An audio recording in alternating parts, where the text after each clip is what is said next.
Hello बच्चों, नमस्कार। निर्माण एकेडमी के यूट्यूब चैनल में आप सभी का स्वागत है। और हमारे इस चैनल पर जीएस की क्लासेस चल रही हैं। जीएस की क्लास में आज हमारा जो सब्जेक्ट है वो है हमारा साइंस का। आज साइंस का टर्म है और साइंस के टर्म में हम पढ़ेंगे आज बायो के चैप्टर, बायोलॉजी। और इस बायोलॉजी के चैप्टर में आज हम देखेंगे विटामिन के बारे में पढ़ेंगे। तो जो बच्चे चैनल को सब्सक्राइब नहीं किए तो सबसे पहले चैनल को सब्सक्राइब करके बेल आइकन ऑन कर लीजिएगा ताकि नोटिफिकेशन आपको मिलता रहे। और क्लास आपको पसंद आए, क्लास आपको अच्छी लगे तो वीडियो को लाइक ज़रूर करिएगा और अपने मित्रों के साथ इसे शेयर ज़रूर करिएगा। तो आइए शुरुआत करते हैं बायोलॉजी में। तो बायोलॉजी का आज हमारा चैप्टर है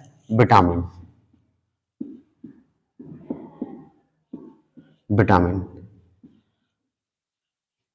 आरआरबी के ग्रुप डी या एनटीपीसी की परीक्षाओं में बायो से संबंधित बहुत सारे क्वेश्चन पूछे जाते हैं और विटामिन से भी सवाल मिलते हैं। तो आज हम देखेंगे विटामिन की चर्चा करेंगे, विटामिन के बारे में पढ़ेंगे। तो देखिए विटामिन, सबसे पहले देखेंगे विटामिन की खोज जो है किसने की है। तो विटामिन की खोज फंक ने कब किया है? 1912 ईस्वी में। कब किया है? तो फंक महोदय ने किया है। और कब किया है? 1912 ईस्वी में किया है। ठीक है, तो हम जो है कुछ विटामिन की चर्चा करेंगे। विटामिन दो प्रकार के हमें मिलते हैं। एक है हमारा जल में घुलनशील विटामिन, जल में घुलनशील। ये ऐसे विटामिन होते हैं जो जल में क्या हो जाते हैं? घुल जाते हैं, तो उन्हें कहते हैं जल में घुलनशील। दूसरा है आपका वसा में घुलनशील। तो जल में घुलनशील विटामिन और वसा में घुलनशील विटामिन। तो जल में घुलनशील विटामिन कौन से हमारे? वो है बी तथा सी। विटामिन बी तथा सी। देखिए विटामिन बी कोई अकेला विटामिन है, विटामिन बी कॉम्प्लेक्स है और इसके कई पार्ट हैं। तो हम विटामिन बी को पूरा पढ़ेंगे। विटामिन बी कॉम्प्लेक्स बोला जाता है। तथा विटामिन सी है हमारा, ये हमारे कैसे विटामिन है? ये हमारे जल में घुलनशील विटामिन है। ठीक है, तो विटामिन बी को विटामिन बी कॉम्प्लेक्स बोला जाता है। वसा में घुलनशील हमारे कौन से विटामिन है? तो वसा में घुलनशील हमारे 4 विटामिन है। और कौन कौन से हैं? तो विटामिन ए, डी, ई तथा के, ये हमारे वसा में घुलनशील विटामिन है। प्रीवियस ईयर क्वेश्चन पूछा गया है हमारा कि जल में घुलनशील विटामिन कौन सा है, और ये ऑप्शन दिए थे ए, डी, ई और डी दिया था। तो यहाँ पर आपको ध्यान रखना है कि जल में घुलनशील विटामिन कौन कौन से हैं? तो बी तथा सी है। वसा में कौन से घुलनशील विटामिन है? तो वो है आपके ए, डी, ई, के। ठीक है, तो नोट कर लीजिएगा। आगे बढ़ते हैं। अब हम देखेंगे विटामिनों के नाम, स्रोत तथा इनके शारीरिक क्रिया पर प्रभाव क्या पड़ता है और इनकी कमी से रोग के बारे में जानेंगे। आइए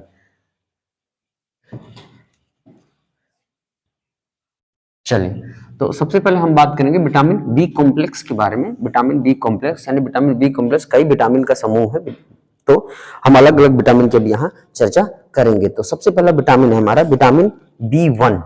ठीक है, नाम अगर हम देखें, नाम तो हमारा है विटामिन B1। इसका रासायनिक नाम क्या होता है? तो इसका रासायनिक नाम है हमारा थायमीन। क्या बोलते हैं इसको? थायमीन बोला जाता है। विटामिन B1 का रासायनिक नाम हमारा क्या हो जाएगा? तो थायमीन हो जाएगा। अब हम देखेंगे इसके स्रोत कौन कौन से हैं। तो स्रोत हम देखेंगे, तो देखिए इसमें क्या है, जैसे अनाजों के प्रकार है, दूध है, कहाँ कहाँ मिलता है हमको? दूध, खमीर, अंडा आदि, इनसे हमें ये विटामिन प्राप्त होता है। विटामिन B1 प्राप्त होता है कहाँ कहाँ से? तो दूध है, खमीर है, अंडा है, अनाजों के कुछ अन्य प्रकार हैं, मूंग है, इन सब से हमें जो है विटामिन B1 प्राप्त होता है। अब हम देखेंगे कि इसका शारीरिक क्रिया पर प्रभाव क्या पड़ता है। तो ये क्या करता है? कार्बोहाइड्रेट तथा वसा का उपाचयन करता है। क्या करता है? तो इसका हम कार्य देख लें तो कार्बोहाइड्रेट तथा वसा का उपाचयन यानी कुल मिला के ये ऐसा विटामिन है जो हमारे शरीर में कार्बोहाइड्रेट है और वसा है, उनका क्या करता है, पाचन का काम करता है। कौन सा, विटामिन बी1। और विटामिन बी1 का नाम क्या है, थायमिन है। इसकी कमी से कौन सा रोग होता है, तो इसकी कमी से हमारा जो रोग होता है, बेरी रोग होता है, मांसपेशियों में छिड़ता यानी कमजोरी आती है। तो विटामिन बी1 की कमी से रोग, ठीक है, कमी से रोग जो होता है, तो विटामिन बी1 की कमी से बेरी रोग ये पूछा गया है। साथ ही साथ देखेंगे तो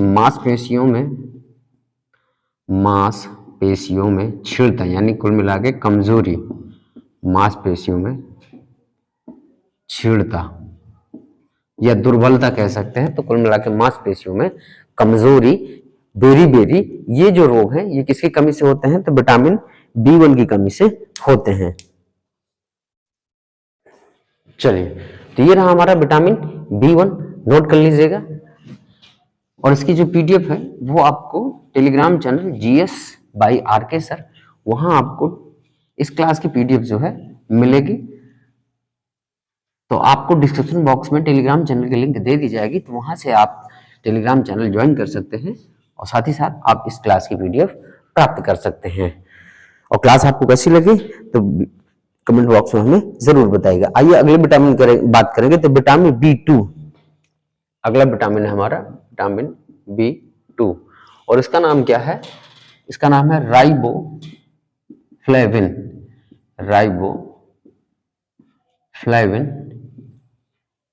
विटामिन बी2 का नाम है। विटामिन बी2 का रासायनिक नाम क्या हो जाएगा, हमारा राइबोफ्लेविन हो जाएगा। हम देखेंगे कि ये हमें इसके स्रोत क्या हैं, तो देखेंगे पनीर है, अंडा है, हरी सब्जियां हैं, यहां से हमें जो है विटामिन बी2 प्राप्त होता है। पनीर, अंडा, हरी सब्जियां इत्यादि, ये कुछ प्रमुख स्रोत हैं विटामिन बी2 के, कि पनीर है, अंडा है, हरी सब्जियां हैं, इनसे हमें विटामिन बी2 प्राप्त होता है। और इसका देख ले कि शारीरिक क्रिया पर क्या प्रभाव पड़ता है, तो ये क्या होता है, वृद्धि और स्वास्थ्यवर्धक,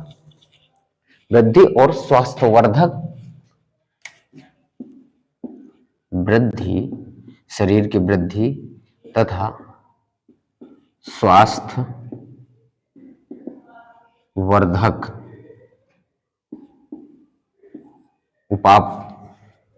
उपापचय का घटक है। ठीक है, ये हमारे शरीर पे क्या प्रभाव डालता है, शरीर पर हमारे प्रभाव डालता है वृद्धि तथा स्वास्थ्यवर्धक के लिए ये विटामिन बहुत ही महत्वपूर्ण है। और कौन सा, विटामिन बी2 राइबोफ्लेविन। इसकी कमी से जो रोग होता है, तो ये हमारा क्या होता है, पाचन शक्ति कमजोर होना, कमजोर स्मृति, ठीक है, याद रखिएगा, कमी से रोग, पाचन शक्ति कमजोर,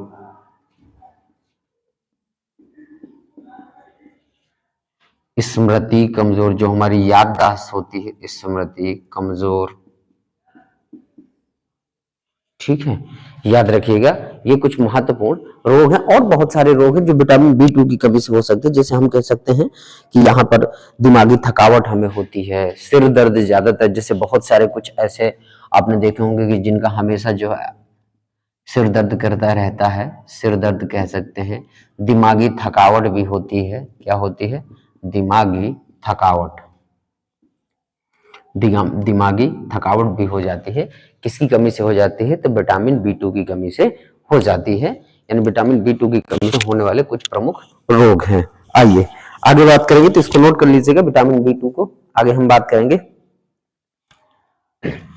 चलिए, तो बच्चों पढ़ते चलिएगा, नोट्स भी आप अपनी बनाते चलिएगा। और इसकी पीडीएफ अगर आप चाहते हैं तो इसकी पीडीएफ आपको टेलीग्राम चैनल पे मिलेगी, तो आप वहां से टेलीग्राम चैनल, इसके डिस्क्रिप्शन बॉक्स से टेलीग्राम चैनल ज्वाइन कर सकते हैं और वहीं पर आपको इस क्लास की पीडीएफ मिलेगी। आइए आगे बात करेंगे, तो अगला है हमारा विटामिन बी3। और विटामिन बी3 का जो नाम है वो है हमारा पेंटोथेनिक अम्ल। पैंटोथेनिक अम्ल। ठीक है, तो विटामिन B3 का जो रासायनिक नाम है वो है हमारा पैंटोथेनिक अम्ल है। और ये इसके जो स्रोत हैं प्रमुख हमारे वो हैं अंडा, मांस, दूध, अंडा, मांस,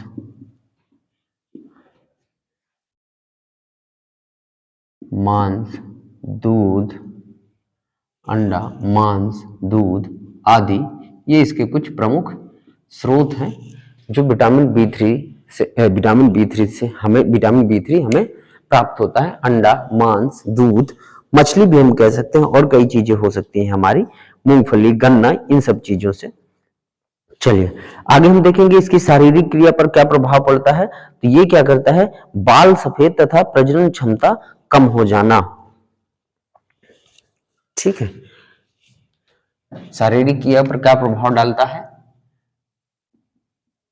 हमारे शरीर पर क्या प्रभाव डालता है, तो बाल सफेद हो जाना। दूसरा, प्रजनन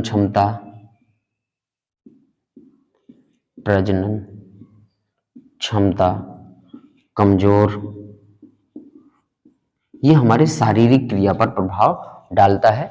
विटामिन B3 के बाल क्या होने लगते हैं, सफेद होने लगते हैं और प्रजनन क्षमता भी हमारी कमजोर हो जाती है। और विटामिन B3 से जो रोग होता है, तो हमें इससे क्या रोग होता है, रोग जो होगा, रोग की हम चर्चा कर लें तो कौन सा रोग होगा, हमें त्वचा रोग होता है, त्वचा से संबंधित।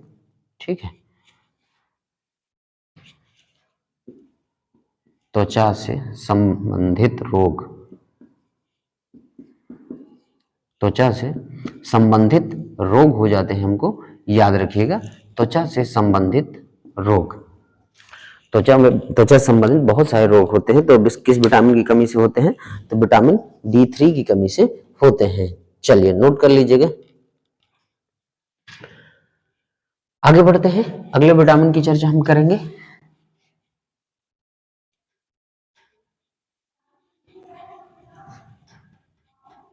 अगला विटामिन है हमारा विटामिन B5, विटामिन B5, और इसका रासायनिक नाम है निकोटिनिक अम्ल। क्या नाम है इसका, निकोटिनिक अम्ल विटामिन B5 का रासायनिक नाम है। इसके प्रमुख स्रोत क्या है, कहां कहां से हमें ये मिल सकता है, तो ताजा मांस, मछली, अनाज, ताजा मांस, मछली, अनाज आदि से, ताजा मांस हो, मछली, अनाज, इन सभी से हमें क्या प्राप्त होता है, विटामिन B5 हमें प्राप्त होता है। ये इसके कुछ प्रमुख स्रोत हैं। आगे हम देखेंगे कि ये क्या करता है, उपापचय में सहायक होता है। ठीक है,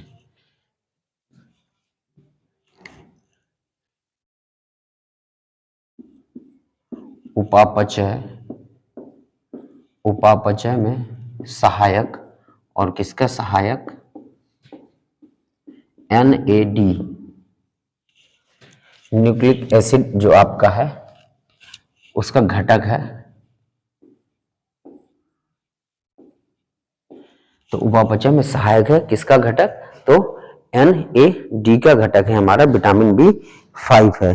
हम देखेंगे कि इसकी कमी से कौन कौन सा जो रोग होता है, तो हमें त्वचा में एक रोग होता है जिसे हम पेलाग्रा कहते हैं। ठीक है, तो विटामिन B5 की कमी से याद रखिएगा, कमी से जो रोग है, कौन सा रोग है, पेलाग्रा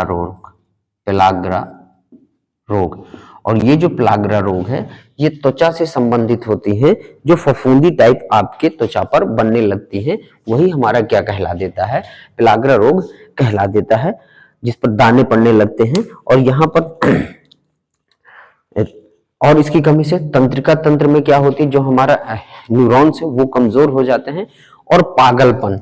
ठीक है, विटामिन B5 से तंत्रिका तंत्र कमजोर हो जाती है, तंत्रिका तंत्र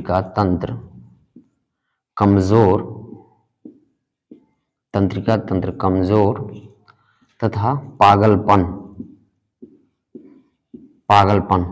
ठीक है, ये कुछ रोग हैं जो इस विटामिन की कमी से होते हैं। पेलाग्रा ये त्वचा संबंधी रोग होता है जिसमें फफूंद वगैरह पड़ने लगती है।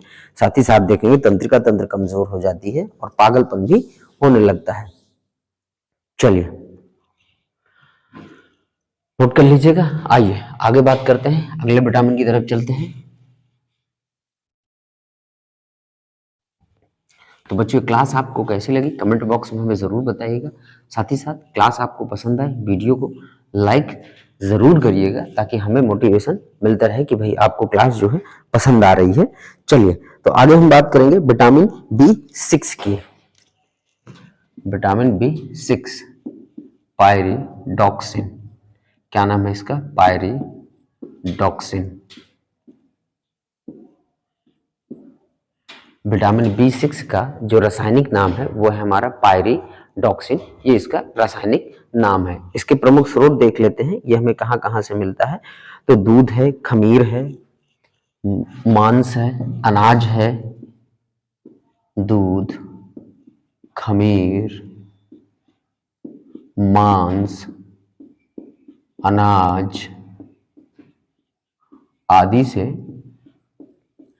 हमें क्या प्राप्त होता है? विटामिन B6 प्राप्त होता है। इसका देखेंगे कि इसके शारीरिक क्रिया पर क्या प्रभाव पड़ेगा। तो प्रोटीन और अमीनो अम्लों के रोग उपापचय में महत्वपूर्ण भूमिका। क्या है शारीरिक क्रिया पर प्रभाव? प्रोटीन तथा अम्लों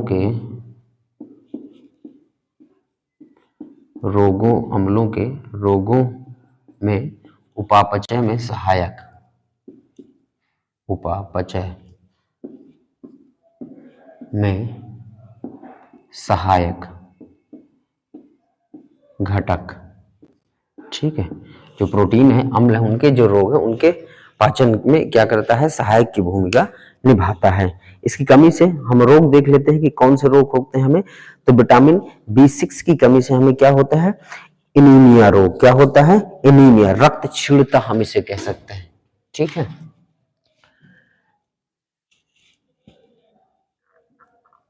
रक्त क्षीणता या इसी को कहा जाता है एनीमिया। एनीमिया रोग। तो रोग में क्या हो जाएगा? इस विटामिन की कमी से हमें कौन सा रोग हो सकता है? तो रक्त क्षीणता हो सकता है। रक्त क्षीणता का मतलब ये है एनीमिया रोग, यानी रक्त की कमी जो है होने लगती है, यही कहलाता है रक्त क्षीणता। त्वचा रोग भी इससे हो सकते हैं, लेकिन इसका प्रमुख जो रोग है वो है हमारा रक्त क्षीणता यानी एनीमिया हो सकता है। तो विटामिन B6 को नोट कर लीजिएगा। आइए आगे बढ़ते हैं।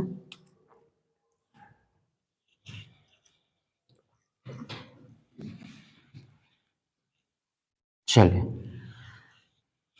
तो विटामिन बी कॉम्प्लेक्स हमारा क्या होता है? खत्म होता है। हम कुछ और प्रमुख विटामिनों के बारे में चर्चा कर लेते हैं। तो जैसे अगला हमारा फोलिक अम्ल समूह, फोलिक एसिड ग्रुप कहा जाता है। फोलिक अम्ल समूह, हम इसी को क्या कहते हैं? फोलिक एसिड ग्रुप कह देते हैं। तो फोलिक अम्ल समूह है। और हम देखेंगे इसके प्रमुख स्रोत क्या हैं। तो हरी पत्तियां, सोयाबीन, खमीर, हरी सब्जियां, खमीर, हरी सब्जियां, खमीर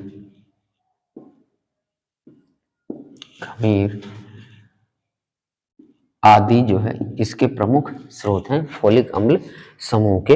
यहां से हमें फोलिक अम्ल समूह मिलता है। ठीक है, और चीजें हो सकती हैं, सोयाबीन हो सकता है, कलेजी हो सकता है, ये सब चीजें जो है फोलिक अम्ल समूह के प्रमुख स्रोत हैं। ठीक है, इसका जो है शारीरिक क्रिया पर क्या प्रभाव पड़ता है? तो वृद्धि, जो रुधाणु है उनका निर्माण यानी डीएनए का संश्लेषण, जो हमारा डीएनए है, डीएनए का संश्लेषण का काम,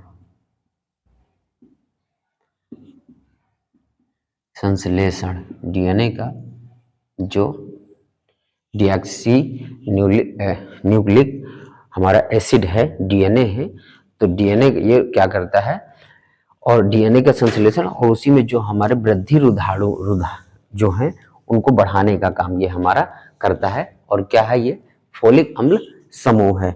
इसकी कमी से हमारा कौन सा रोग होता है, तो इसकी कमी से मंदबुद्धि, त्वचा रोग,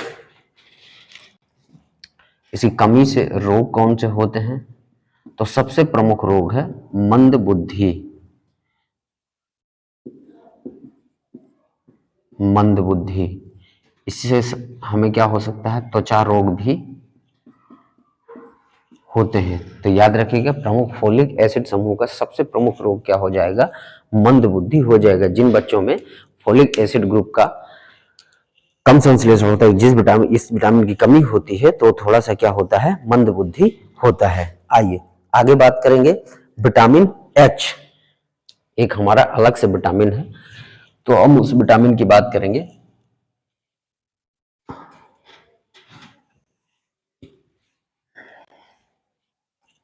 विटामिन एच,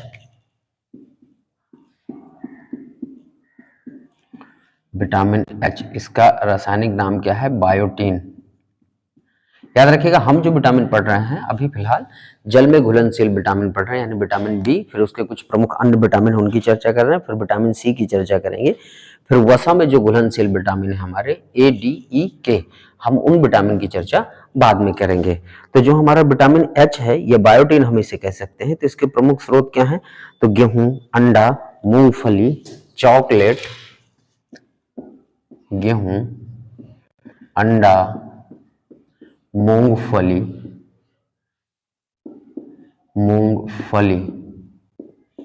चॉकलेट, देखिए यहां भी चॉकलेट से हमें कौन सा विटामिन मिलता है, तो विटामिन एच मिलता है, आदि।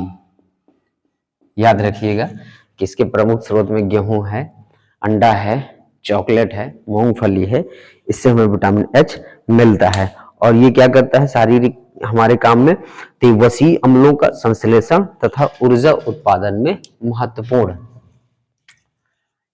वसी अम्लों का संश्लेषण तथा ऊर्जा उत्पादन में सहायक, ये हमारे शारीरिक प्रभाव डालता है।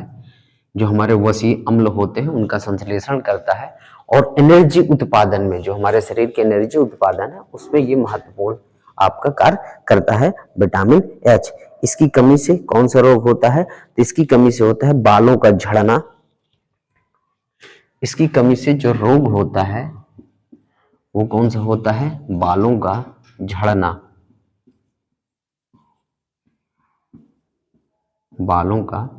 झड़ना, ये इसका प्रमुख रोग हो गया विटामिन एच यानी बायोटीन की कमी से।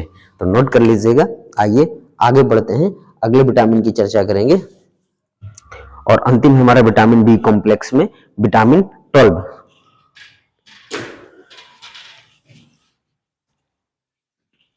विटामिन बी कॉम्प्लेक्स का हमारा अंतिम विटामिन है विटामिन बी 12। विटामिन बी 12, और इसका रासायनिक नाम है साइनोकोबालामीन।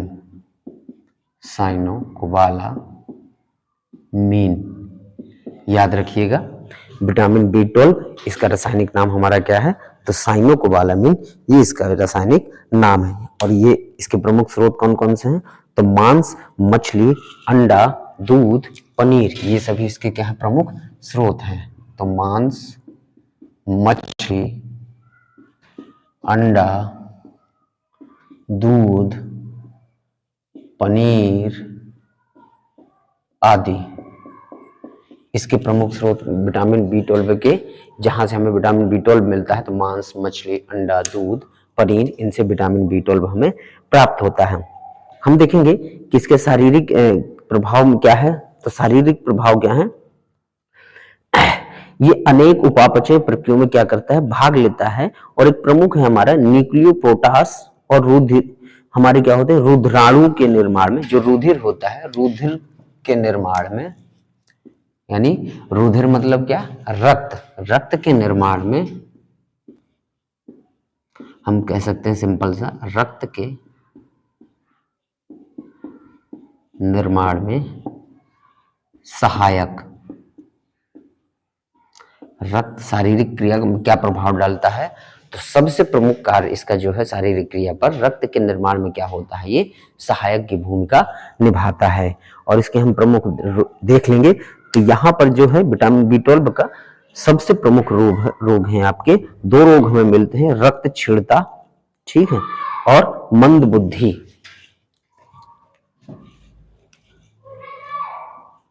रोग देख लेते हैं। तो रोग में क्या हो जाएगा, रक्त क्षीणता तथा मंद बुद्धि, मंद बुद्धि, ये इसके प्रमुख रोग हैं विटामिन B12। यानी विटामिन B12 का रासायनिक नाम क्या हो जाएगा, साइनोकोबालामीन। और इसके प्रमुख स्रोत कौन कौन से हैं, तो मांस, मछली, अंडा, दूध, पनीर आदि। रक्त के निर्माण में सहायक होता है। और इसकी कमी से कौन सा रोग हो जाता है, तो रक्त क्षीणता तथा मंद बुद्धि, ये इसके रोग हो जाते हैं। चलिए आइए, तो ये विटामिन B कॉम्प्लेक्स हमारा पूरी तरह से क्या होता है, समाप्त होता है। अब हम चर्चा करेंगे किसकी, विटामिन C की, जो जल में घुलनशील वो भी विटामिन B कॉम्प्लेक्स भी आपका जल में घुलनशील है। याद रखिएगा, ये पूछा गया है कौन सा विटामिन जो है जल में घुलनशील है, कौन सा विटामिन जो है वसा में घुलनशील है, इनके बारे में पूछा गया, तो वो मैंने पहले ही आपको बता दिया। आइए अब हम देखेंगे विटामिन C। विटामिन C, तो विटामिन C का रासायनिक नाम क्या है, एस्कॉर्बिक, एस्कॉर्बिक अम्ल। इसका रासायनिक नाम क्या है, विटामिन C का, तो विटामिन C का रासायनिक नाम है हमारा एस्कॉर्बिक अम्ल है। ठीक है, इसके हम प्रमुख स्रोत देख लेते हैं। तो प्रमुख स्रोत हमारे कौन से हैं, संतरा, हरी सब्जियां, आलू, फल। ठीक है, जैसे प्रमुख स्रोत में हम देखेंगे तो संतरा होगा, ठीक है, संतरा, हरी सब्जियां, हरी सब्जियां, हरी सब्जियां, मौसमी फल, मौसमी फल, मौसमी फल आदि, मौसमी फल आदि। तो विटामिन C का रासायनिक नाम एस्कॉर्बिक एसिड यानी एस्कॉर्बिक अम्ल। और इसके प्रमुख स्रोत कौन कौन से हैं, तो संतरा है, हरी सब्जियां हैं, मौसमी फल हैं, टमाटर वगैरह भी हो सकते हैं।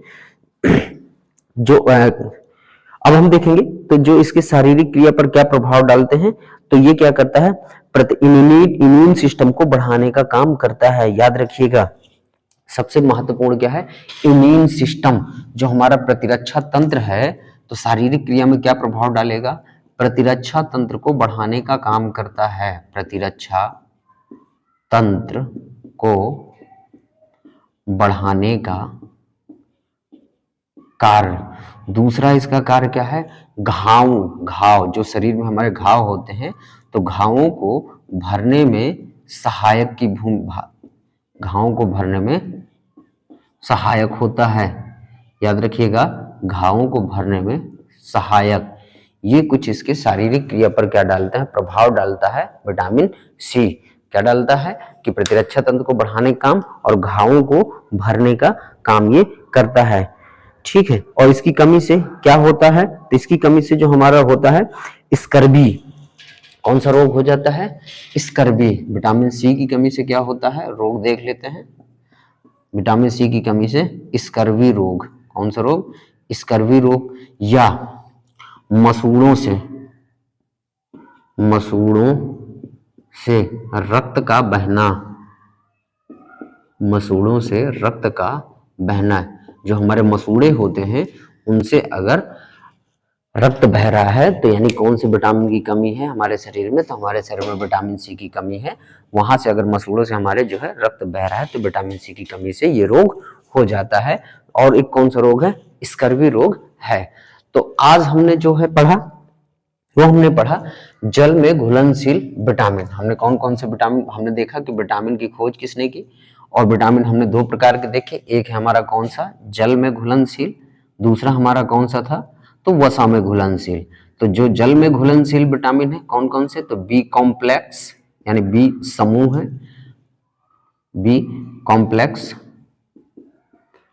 और तथा विटामिन सी, तथा बी कॉम्प्लेक्स तथा विटामिन सी। इन विटामिन के बारे में आज हमने बातचीत की। याद रखिए ये जल में घुलनशील विटामिन है, विटामिन बी कॉम्प्लेक्स तथा विटामिन सी। जो हमने विटामिन बी के समूह को पढ़ लिया पूरी तरह से, हमने विटामिन सी को भी पढ़ लिया, तो हमने पढ़ लिया। अब हमारा अगला जो रहेगा वो रहेगा वसा में घुलनशील विटामिन, और वो वसा में घुलनशील विटामिन कौन है, तो विटामिन ए, डी, ई, के। तो वो हमारे खत्म होंगे अब अगली क्लास में। तो पढ़ते चलिएगा बच्चों, रिवीजन करते चलिएगा। आज से हमारी साइंस की भी क्लास शुरू हुई, और हर संडे को आपको साइंस की क्लास मिलेगी। इसी तरह आगे क्लास का जो ड्यूरेशन है वो और बढ़ जाएगा। आप जो है वीडियो को ज्यादा से ज्यादा लाइक करिए, ज्यादा से ज्यादा अपने मित्रों के साथ शेयर करिए। जितना ज्यादा आप लाइक करेंगे, जितना ज्यादा आप शेयर करेंगे, तो मुझे भी मोटिवेशन मिलेगा, और मैं इस क्लास के ड्यूरेशन को और बढ़ाते हुए चलूंगा, ताकि आपको ज्यादा जो है भटकने की जरूरत ना पड़े, यही क्लास पे आपको पूरा कंप्लीट जो है जीएस मिले। तो मिलते हैं आपसे अब अगली क्लास में। तो बच्चों वीडियो आपको कैसी लगी, यानी क्लास आपको कैसी लगी, कमेंट बॉक्स में जरूर बताइएगा। वीडियो आपको पसंद आए लाइक करिएगा, शेयर करिएगा और सब्सक्राइब करिएगा। तो मिलते हैं आपसे कल, तब तक के लिए धन्यवाद। जय हिंद, वंदे मातरम।